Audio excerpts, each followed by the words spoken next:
ಪ್ರಜ್ವಲ್ ರೇವಣ್ಣ ವಿರುದ್ಧ ಅತ್ಯಾಚಾರ ಆರೋಪವಿದೆ. ತಂದೆ ರೇವಣ್ಣ ವಿರುದ್ಧ ಬೇರೆ ಆರೋಪಗಳಿವೆ. ಈಗ ಒಂದೇ ಕೇಸ್ ಎಂದು ತಂದೆ ಮೇಲೂ ರೇಪ್ ಆರೋಪ ಹೊರಿಸಲು ಆಗುವುದಿಲ್ಲ ಅಂತ ಹೈಕೋರ್ಟ್ ಆದೇಶದ ವಿರುದ್ಧ ಸುಪ್ರೀಂ ಕೋರ್ಟ್ ಅಸಮಾಧಾನವನ್ನ ಹೊರಹಾಕಿದೆ. ಶಾಸಕ ಎಚ್.ಡಿ. ರೇವಣ್ಣ ವಿರುದ್ಧ ಲೈಂಗಿಕ ದೌರ್ಜನ್ಯ, ಬೆದರಿಕೆ, ಹಲ್ಲೆ ಪ್ರಕರಣದಲ್ಲಿ ಹೈಕೋರ್ಟ್ ಹಲ್ಲೆ ಪ್ರಕರಣ ರದ್ದು ಮಾಡಿತ್ತು. ಲೈಂಗಿಕ ದೌರ್ಜನ್ಯ ಪ್ರಕರಣ ತನಿಖೆ ಪುರಸ್ಕರಿಸಿತ್ತು. ಈ ಆದೇಶ ಪ್ರಶ್ನಿಸಿ ಸರ್ಕಾರ ಸುಪ್ರೀಂ ಕೋರ್ಟ್ನಲ್ಲಿ ಮೇಲ್ಮನವಿ ಸಲ್ಲಿಸಿತ್ತು. ಈ ಅರ್ಜಿಯನ್ನು ವಿಚಾರಣೆ ನಡೆಸಿದ ಸುಪ್ರೀಂ ಕೋರ್ಟ್ನ ನ್ಯಾಯಾಧೀಶ ಬಾದ್ರಿವಾಲಾ ನೇತೃತ್ವದ ಪೀಠ ವಿಚಾರಣೆ ವೇಳೆ ಹೈಕೋರ್ಟ್ ಆದೇಶದ ಬಗ್ಗೆ ಅಸಮಾಧಾನವನ್ನು ಹೊರಹಾಕಿದೆ. ಇನ್ನು ಹಲ್ಲೆ ಪ್ರಕರಣವನ್ನು ರದ್ದುಪಡಿಸಿ ಲೈಂಗಿಕ ದೌರ್ಜನ್ಯ ಮುಂದುವರಿಸಿದ್ದಕ್ಕೆ ಆಕ್ಷೇಪ ವ್ಯಕ್ತಪಡಿಸಿದೆ. ಹೈಕೋರ್ಟ್ ಆರೋಪಿಯ ವಿರುದ್ಧದ ಚಾರ್ಜ್ ಬದಲಾಯಿಸಿದ್ದೇಕೆ ಅಂತ ಪೀಠ ಪ್ರಶ್ನೆಯನ್ನ ಮಾಡಿದೆ.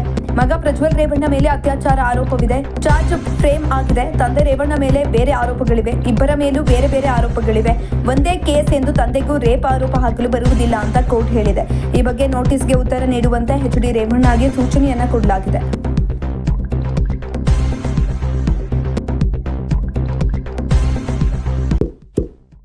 ಇಂತಹ ಇನ್ನಷ್ಟು ವಿಡಿಯೋಗಳಿಗಾಗಿ ಲೈಕ್ ಮಾಡಿ, ಫಾಲೋ ಮಾಡಿ, ಶೇರ್ ಮಾಡಿ.